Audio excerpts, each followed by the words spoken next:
am here in town hall with the Biafrans in the United States.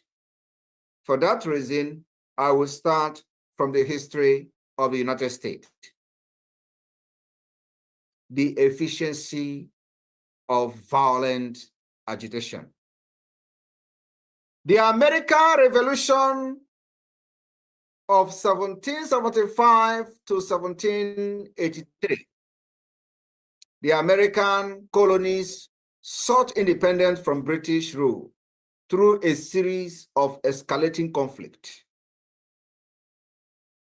Initially, protests like the Boston Tea Party demonstrated the resistance to the British policy. The same British are trying, even though they claim we have independence under Nigeria, which is never a reality.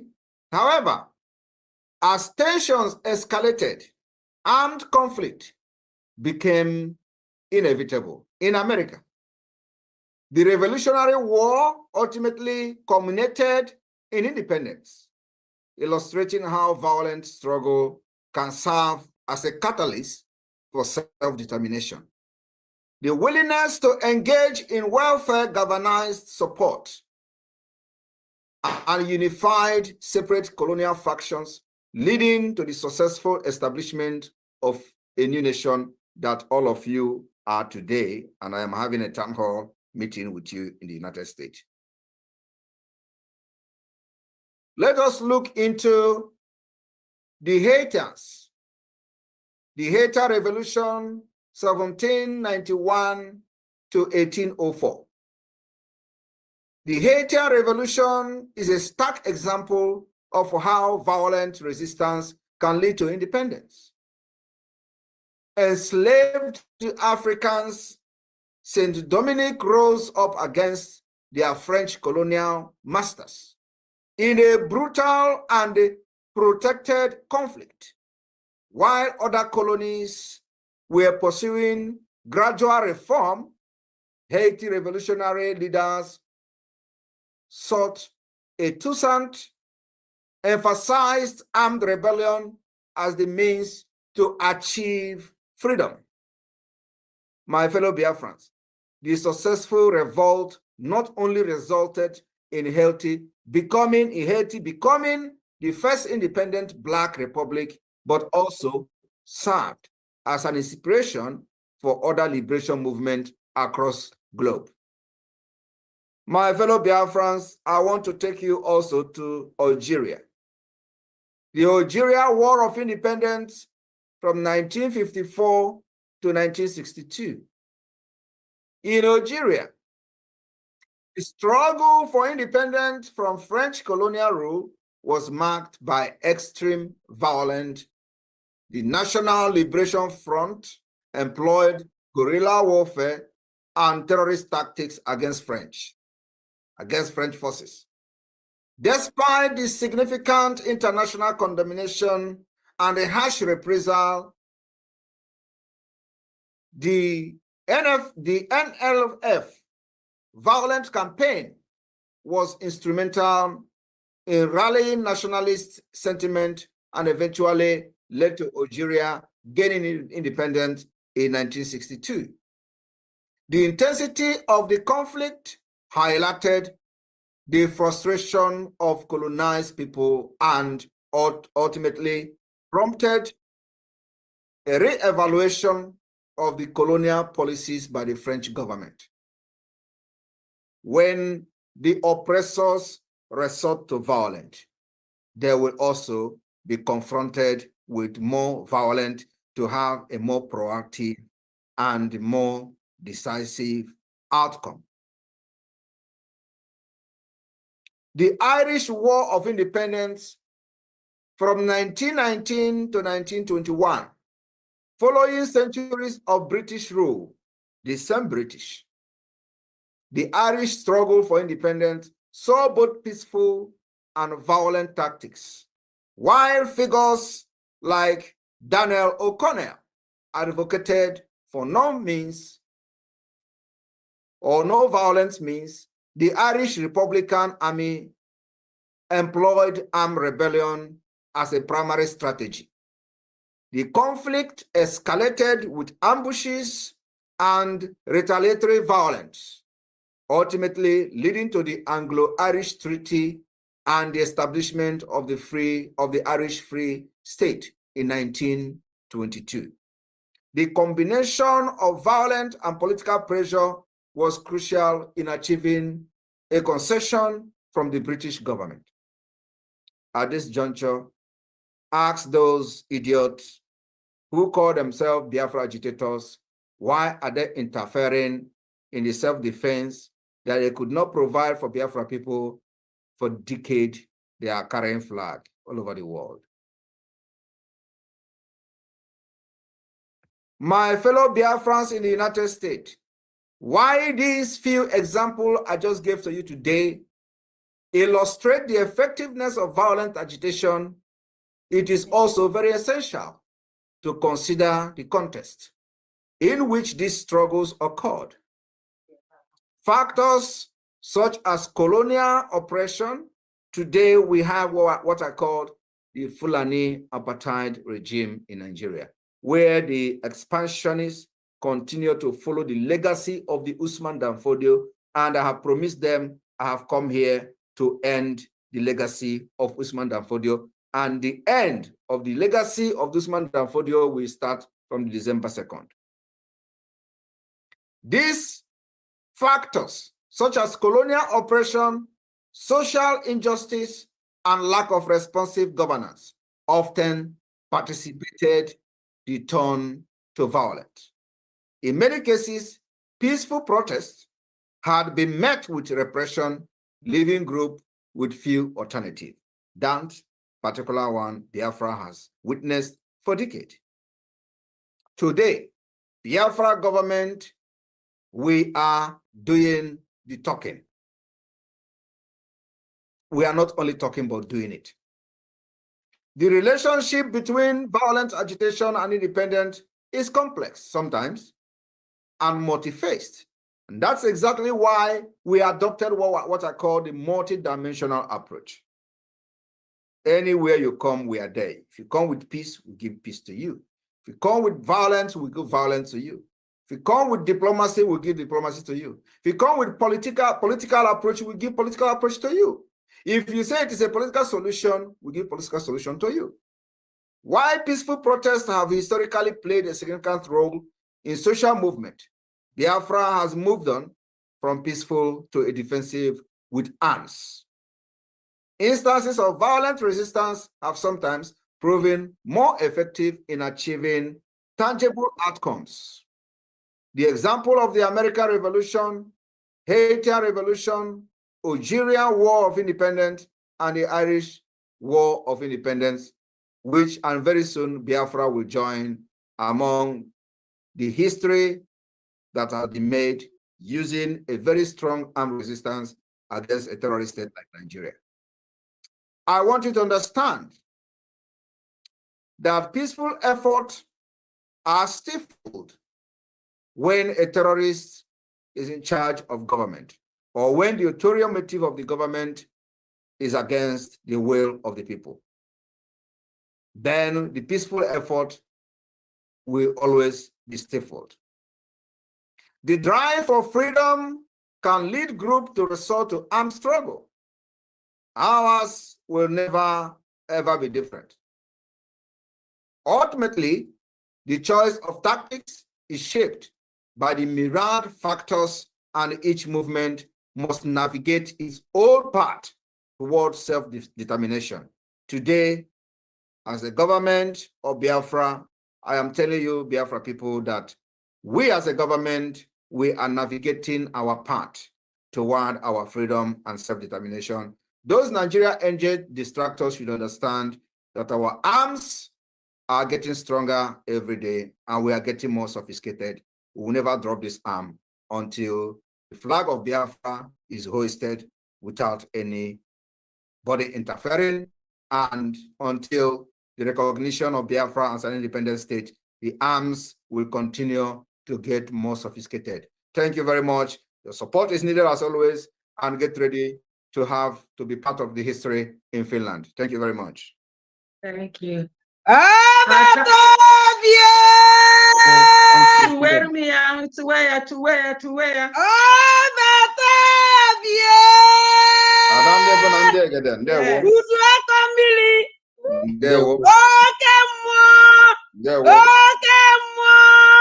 Today, the killers of Biafra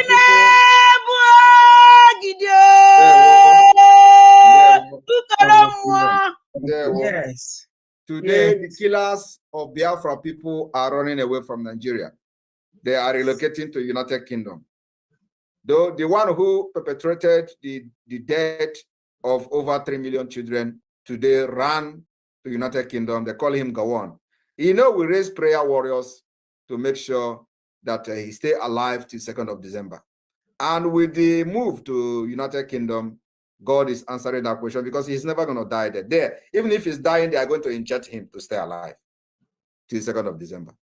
That is the essence of going there. Because if you stay in Nigeria, once there is a blood pressure, he'll die without any. So in the United Kingdom, they will inject him and he'll wake up till 2nd of December. Thank you very much.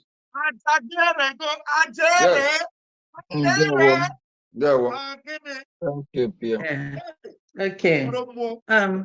I now call on Honorable Minister of Finance, Mazi Oge, to please give us a brief.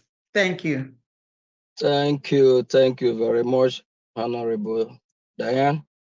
First and foremost, greeting to our leader, Nnamdi Kanu, and His Excellency, Prime Minister of the Biafran government, in the person of Mazi Simon Ekpa. Thank you very much. Thanks for all you're doing and the time that you dedicate to serve your people, Biafra, and to liberate us. Biafrans, we appreciate you. Biafrans all over the world say thank you, and especially Biafrans in the United States of America really appreciate your coming every 2-3 weeks.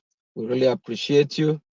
And my fellow Biafran, that come to the reason why we should support our Prime Minister, the one who have the template, the one who know how to lead his people, the one who know what it takes to bring the Zuuu Nigeria to her new. He need our support, so he will be strong to be able to carry on and fulfill this duty that he have been called upon, this duty that our creator Chukwukika Abiyama have called him, and he been ordained to be the one to rescue our we Biafrans. Please, fellow Biafrans, we need money to be able to move on, to be able to fulfill everything. And as we all know that money plays a vital role in whatever we do here on earth. Without money, we can't live a good life. Without money, we can't sustain a good living. Without money, we can't have good education. That's why in any vibrant economic country, you will find out that economy is the hub, what make that country excel. Most government, the first thing they do is to create job, so that people of that country will be able to have job, and that will limit the crime, and that will bring the growth of that country. So why are they creating all these jobs? It's for people to be able to work, to make money. But when they have that money, they can be able to live a normal life. They can be able to do whatever they want to do. So as we, as the people that are fighting for our liberation, we know it costs a lot. We know with money, we can be able to achieve everything. And to support our Prime Minister in this quest, please, my fellow Biafrans in America and Biafrans all over the world, please kindly support financially. Support just like Abel did. Abel gave his best offering to God Almighty Chukwukika Abiyama, not like Cain. Give the best offering you can give to save humanity, to save the people of Biafra, to save them from being annihilated from this surface of the earth, because that's exactly what the terrorist government and her allies want to achieve. Please, Biafrans, support our Prime Minister. Please dig your hand in your pocket, bring whatever you can to make this journey of 1,000 years a journey of 2, 3, 4 days. Thank you, our Prime Minister, in being our midst today, and my fellow Biafrans in America and over the world that will be contributing. Your money is not in vain. The money is to rescue Biafra from those that are persecuting us. Your money is to save the generation, the unborn children, and the ones that are already born. Your money will benefit you and benefit for the Biafrans. Thank you. Please join me in supporting our Prime Minister. I will be supporting his speech today with the sum of $1,000. Thank you. Thank you. Thank you. Thank you. Thank you. Thank you. I have someone in our midst that is going to work. So I'm going to call on North Carolina administrator. She's just on her way. Please, Faith, are you there now? North Carolina admin, if you're there, please give us what you have for us. I'm here. Okay. Let's give you the camera. Do you need that? Or you? Okay. I mean, that's fine. All right, go ahead and fix your camera. Okay.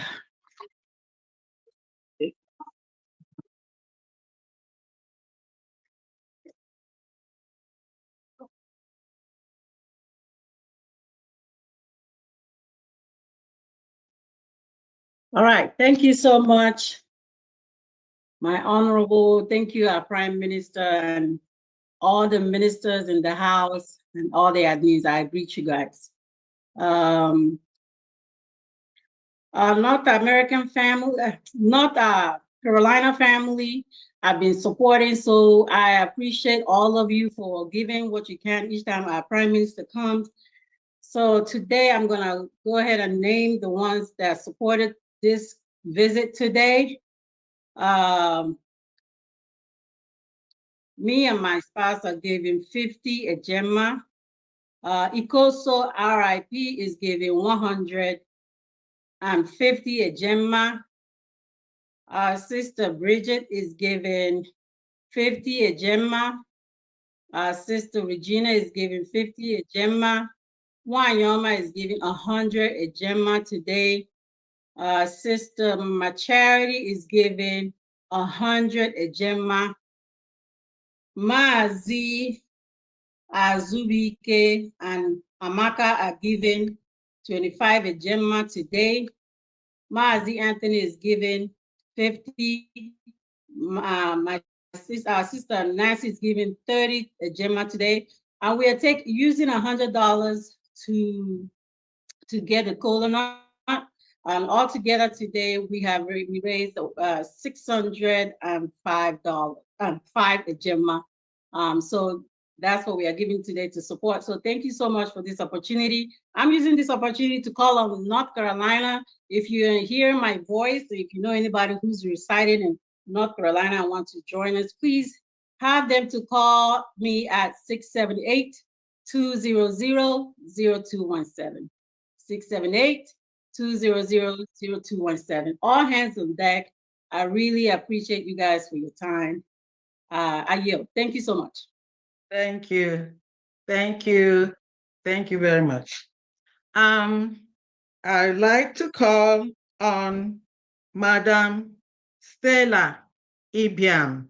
Madam Stella Ibiam, please raise up your hand. Madam Stella Ibiam has a song. It's called Ọsọ Biafra, Anyị Nwe Mmeri. Ọsọ Biafra, Anyị Nwe Mmeri.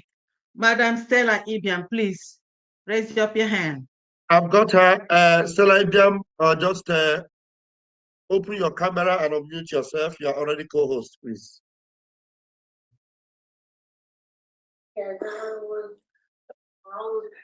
Am I? And I'm old now. Yes, yes. Yes. Good afternoon, good evening, good morning. Ọbata obie eziokwu da osimiri. Ọ ga-eserịrị eziokwu niile dara osimiri na ndụ ga-esele. I'm so proud to know you and stay in your midst. Thank you very much for giving me the opportunity. The song goes to each and every one of you, especially Nnamdi Kanu's lawyers chat course as court trials lingers. Welcome back to this wonderful channel where we'll bring you back-to-back updates and information.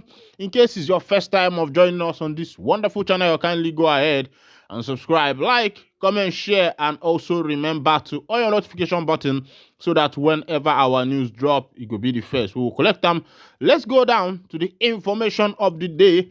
As the trial of Nnamdi Kanu, leader of the indigenous people of Biafra, IPOB, continues to linger, judges' withdrawal from his case is raising concerns. The Nigerian government has been prosecuting Kanu since 2015. He is standing trial for several charges ranging from treasonable felonies to terrorism. In 2017, Justice Binta Nyako of an Abuja Federal High Court granted him bail in the sum of 100 million, but the IPOB leader absconded from Nigeria after the military alleged invaded his residence in Afaruku, Abia State. Kanu was, however, rearrested in July 2021 in Kenya and subjected to extraordinary rendition back to Nigeria, where he was rearranged on charges bordering on terrorism.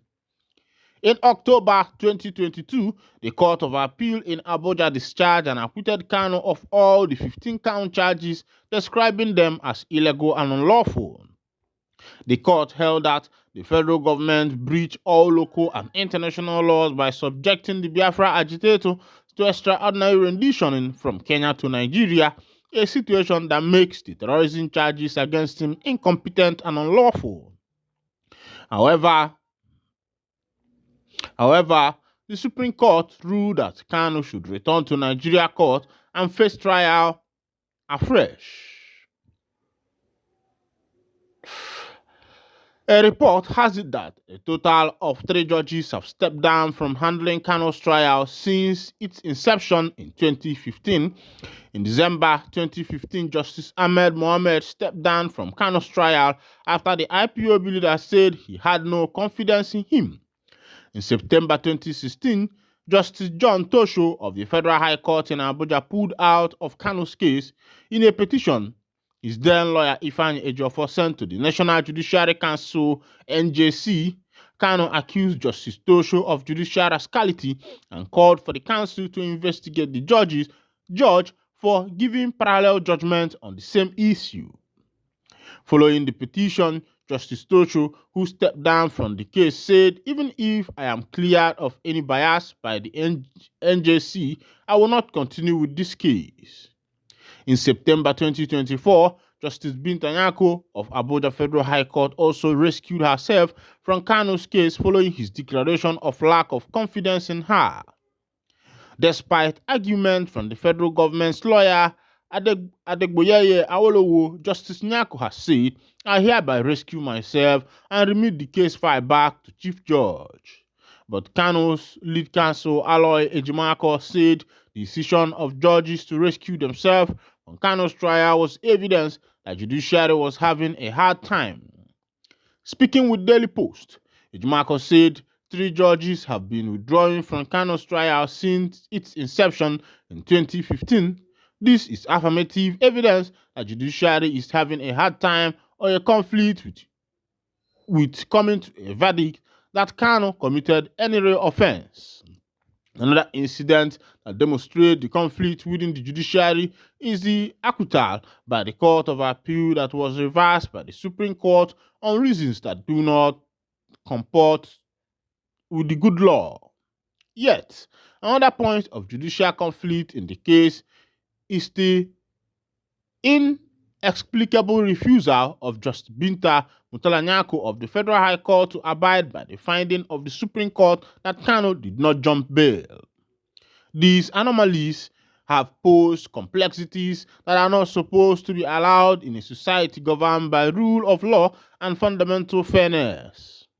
Ejimakor said the IPOB leader must be treated in accordance with the Constitution. He added that if the Supreme Court restored Kanu's bail, judges would need to step down. To break what you called a jinx of judges rescuing themselves, all that is required is for Kanu to be treated in accordance with the law and the Constitution. For instance, he is not supposed to be detained at the DSS where his preparation for trial are hampered by the monitoring of his conversation with his lawyers and interdiction of his confidential legal documents. Sometimes, the DSS even block his lawyers from meeting with him. He is supposed to be detained in prison or a correctional facility that does not engage in such unconstitutional act.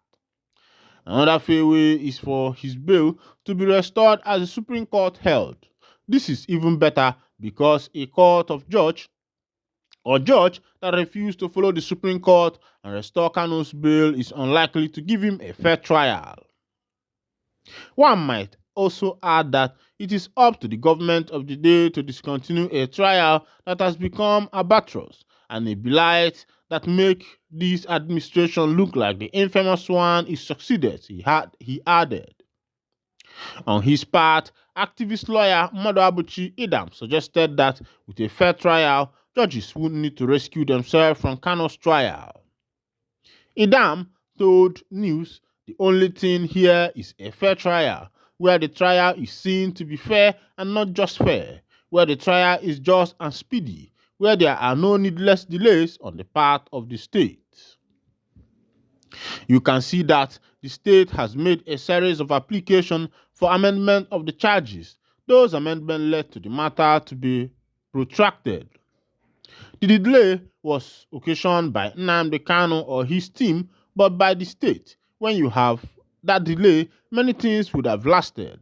The period the case lasted in Justice Nyako's court, it could have been concluded without needing to get to this point.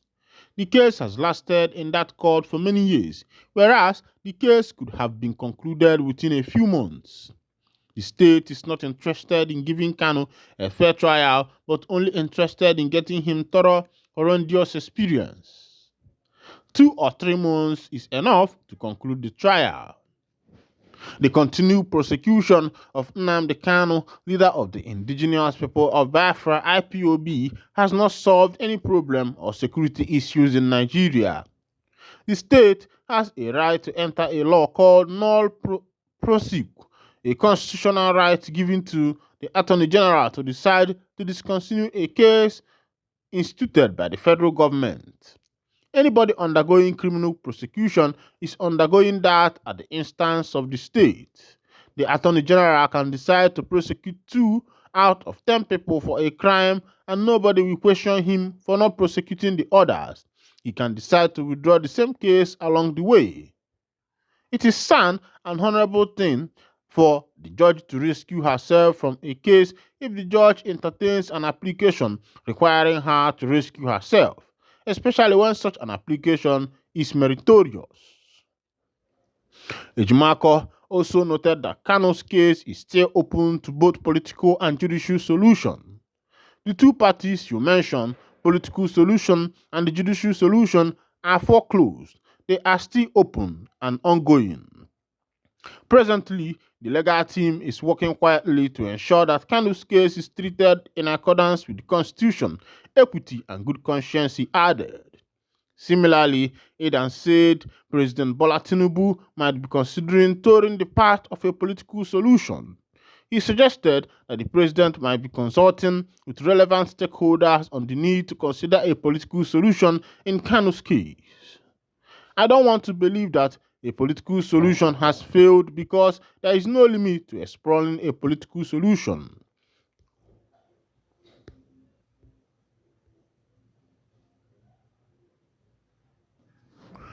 All right, my wonderful people, I don't see as that matter they go concerning Nnamdi Kanu Ohamadike, one of Ndigbo Odogwana Manzunanya. Remember that yesterday will be will be the Independence Day. The IPOB members want Ndigbo not to celebrate the Independence Day.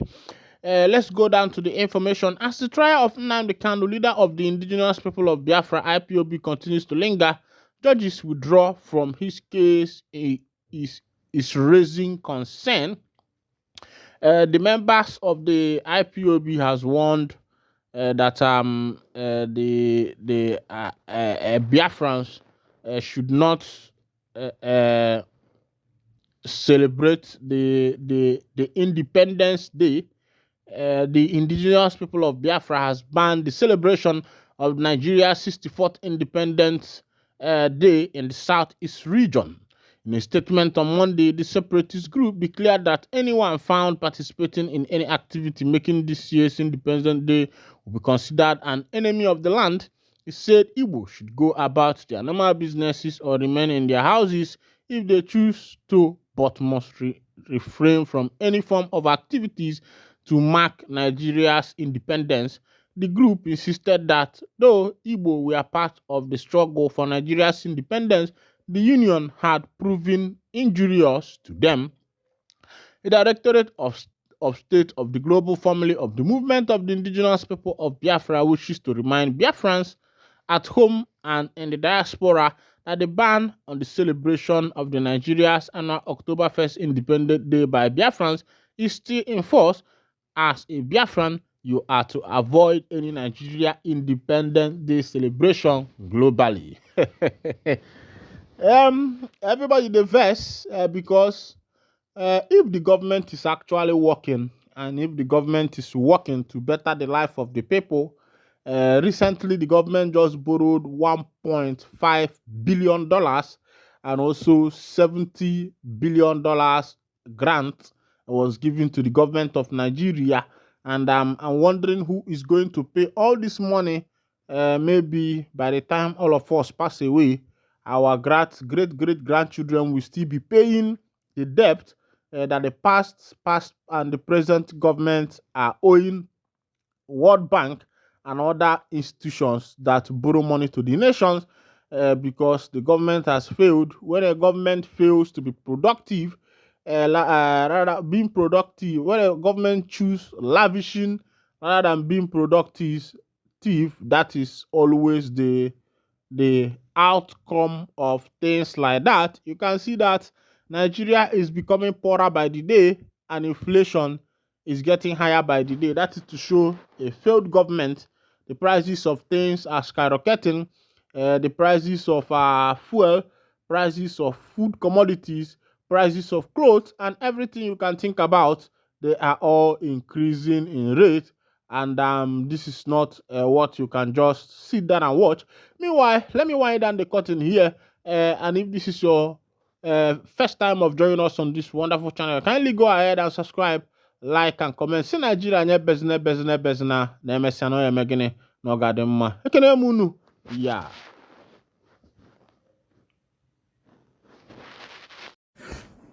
Adam, very quick one, because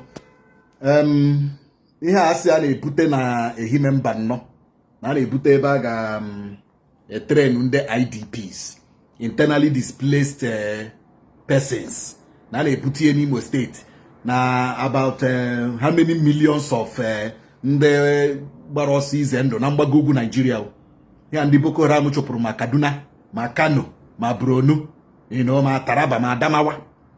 Ndị nwechara IDP ma ndị nọ na Benue a ga-ebute ha n'Imo State ebe a ga-enye ha training. Gịnị gbasara Imo State na IDP? I begin to wonder the kind of leaders I want in Imo State. I begin to wonder the kind of government I want in Imo State. Can you gbasara ndị Imo State na inwe IDP training center? Anya gbagọsọ ebe Imo State ha nwere problem. Boko Haram on Imo State. People, the man when they when the IDP camp in Imo State. So why will you transfer the Ugu to Imo State in training? We are still suffering in high suffering in Imo State. In that again to have a problem with us in Imo State. Okay, I will play this video now. Just watch the video first. After watching this video, we'll complete it high level. On skills acquisition. Federal Commissioner Tijani Ahmed stated this during an inspection of facilities for the training at Nso in Ehimembano Council area. Senior reporter Prince Suba has details and will return with business news. According to UN Refugee Agency, Nigeria is home for over 85,000 refugees and asylum seekers. About 3.3 million people are living in internally displaced camps as a result of conflict and violence at the end of 2023. The country is still rated among the 10 countries with the largest number of IDPs globally. Check what he has done. Worried by this increasing trend, the federal government is making efforts to begin training of these vulnerable people in acquiring skills to reduce unemployment. The National Commissioner for Refugees, Migrants and Internally Displaced Persons and his team are here on an inspection of this facility located inside the National Open University of Nigeria Study Center.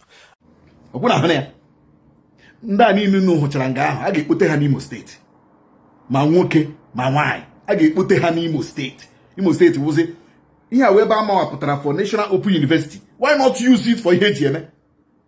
Ole ihe unu ji just iwepụ that National Open University werezie IDP training gene kpụrụla anyị ndị ugwu kpoterela anyị again n'Imo State.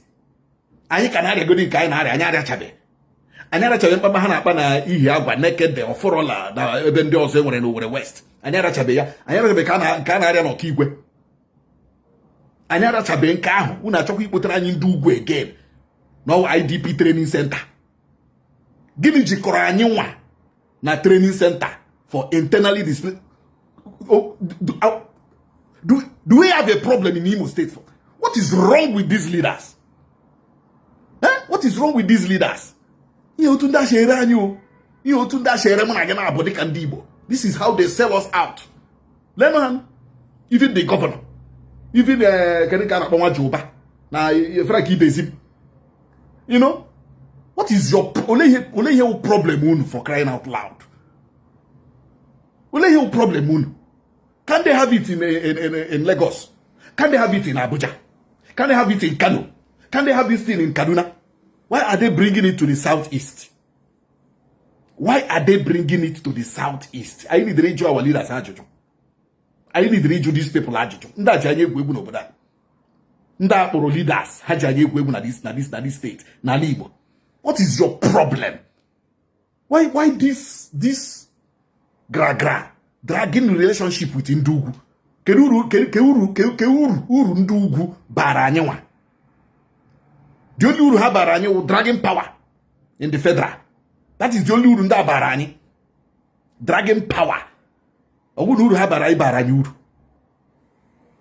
Una chi butere anyị IDP training center Ndugwu ndị Fulani ndị Hausa n'Imo State. Ndị ehime mba nnọ. You people should stand on your feet now. Unu gba nkịtị mmiri erikwulu unu.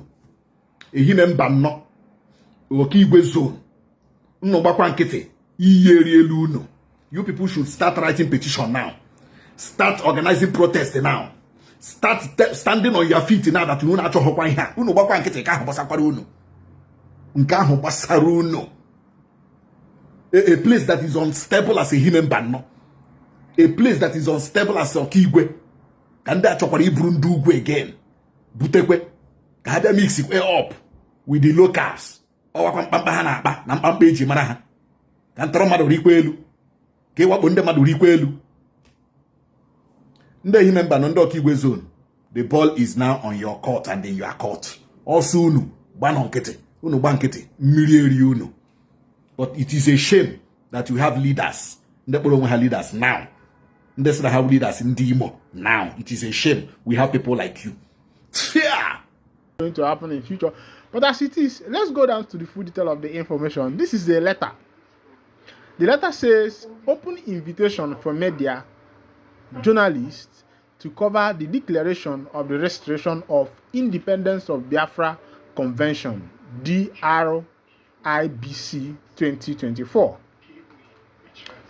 Okay, I read, towards our principles on transparency, the Biafra government is hereby formally inviting all media houses and journalists across the globe to cover the declaration of the restoration of independence of Biafra Convention DRIBC 2024, which will be held in Lahti, Finland from the 29th of November till the 3rd of December 2024. All arrangements have been adequately made by the Biafra government for their accreditation and to accommodate their pressure.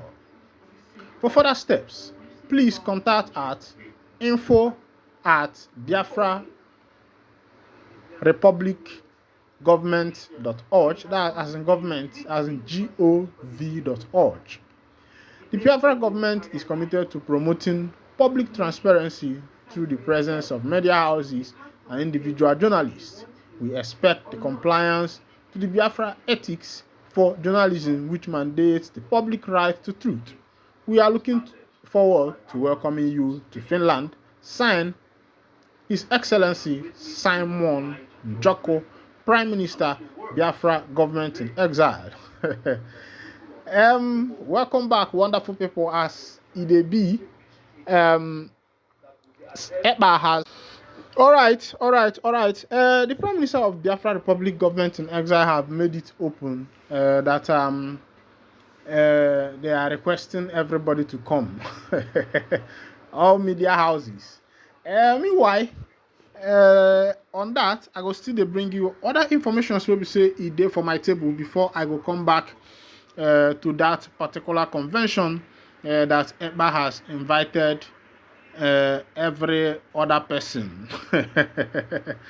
Now, on another information, there is another official release. I just want official release in solidarity with Dr. Cho Ayaba and Ambazonia. Say from Mazi Simon Eba, he has written to the Ambazonian government. Of course, if you don't know about the Ambazonian government, these are the some Igbos in the Bakassi Peninsula, and also some Cameroonians who believe that they are the Anglophones who want to come out of Cameroon and have their own country. They are called the Ambazonian soldiers. Now let's go down to the information. 26 September press statement on the detention of the president of Ambazonian Government Council. Today, I have extensive discussion with Ambazonian Vice President, and I have been briefed about what may have transpired. We call on the Norwegian authorities to do their job in a civilized way, and also to understand that taking away the leader of a freedom movement doesn't solve the problem or stop the ideological movement for freedom.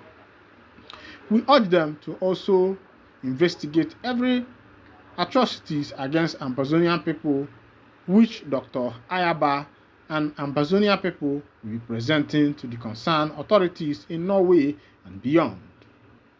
Biafra people will continue to stand strongly with our brother and sisters in Ambazonia. We stand with Dr. Cho Ayaba. We look forward to seeing him released soon. It is not the name you call us today that matters, but the name you call us in 10 years' time. Our alliance with Ambazonian remains strong and intact. Dr. Ayaba is healthy and strong, and I am very optimistic that this is an opportunity for him and Ambazonian people to present their case and lecture those who are not on the know. These are other people. This is coming from Simon Eba too, who is sending his solidarity message to the president of Ambazonia, who has been arrested. Of course, you know that the Ambazonians are also fighting for their own freedom, to be freed and have their own nation. Remember that what is it called? Self-right is legal according to the United Nations Constitution. Self-determination. It is called self-determination. If a nation wants to secede from another nation, it is legal, but depending on how you are pursuing it. But as it is, this is what the government will not tell you, because the mineral resources resides in the south, domicile in the southeast, and that is where all these things are coming from. And you think that the politicians, the bourgeois, will allow these things to happen? It will be hard. Meanwhile, in somewhere in Imo State, something where the heavy don't happen, where the members of the indigenous people of Biafra, the the first wing has clashed with members of the NIG army and those people will be said that they call a bubago. But the information will be say if they reach us, they say the woman enter. See as they enter, na Chioma Jungwa, the NIG forces now they collect. I say, waiting they pursue them.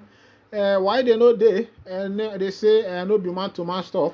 But this one na man to man. But why they suppose they follow see their fellow man? But as CDB, it no can happen like that. Now Tuama, na waiting they call Ben Johnson, Chioma Jungwa, and the boys of the NIG, them boys collect for that matter. And I can't they put eye, they took eye, they ask, waiting they happen. They say the boys, when we say they do that kind of matter, they say they still there. That thing they like way two nations they fight war the way it happen for some countries in the Europe where we say when this one enter in go conquer territory, they say now waiting those boys do to the members of the NIG, them boys where we say then they for that area. You don't shall remember our brother Abi, our sister, where I go call and where they call Bobby Risky, where in mouth no one day one place. They say police don't invite them back again because in the talk say for inside prison and for podcasts, you know, all these podcast people will go invite you. They psych you, try to know what is in your mind and everything, and that is social media. And you see yourself saying all these things, they are recording it in a video, and at the end of the thing, it starts speaking against you. Meanwhile, this is what happened to Bobby Risky, and another issue is that every single person that was in that prison, both the warders and everything, has been suspended for a proper investigation. Meanwhile, on this note, Very Dark Man says something. Social media influencer Martin's Very Dark Man, Otis lawyer Deji Adeyanju says his client didn't defame human rights lawyer Femi Falana. Premium Times reported that Very Dark Man posted a leaked audio of Bobby Risky on his Instagram page wherein the cross-dresser indicted Files and his father on Tuesday night. Bobby Risky claimed in the leaked audio that Files and his father contacted him while he was in prison at Krikri Correctional Center to help him secure a presidential pardon. In April, Justice Abimbola Awolowo of the Lagos Federal High Court sentenced Bobby Risky to 6 months in prison for naira abuse, dismissing the money laundering charges against him. Bobby Risky served a 6 months prison sentence at Krikri Correctional Center, stating that starting on 24th March and was released on 5th August. But in response to the presidential pardon allegation and others, Files in a statement demanded Very Dark Man to retract his defamatory statement about him. He also denied Bobby Risky's allegation that he and his father contacted him about presidential pardon. File labeled Very Dark Man's statement as defamatory, claiming it damaged his reputation among responsible people. Files, however, demanded that the social media influencer apologize within 24 hours or face legal consequences. That's the fight that is going on the social media right now. That is what is called social media fight. If you do for that social media, I beg, make your mind do, because anything where they talk for social media, if it take 10 years, it's still there. Meanwhile, this is where I'll be winding down the curtain, and if this is your first time of joining us on this wonderful channel, kindly go ahead and subscribe, like, comment, share, and also remember to on your notification button so that whenever our news drop, it will be the first we'll collect them. Thank you for listening. God bless you.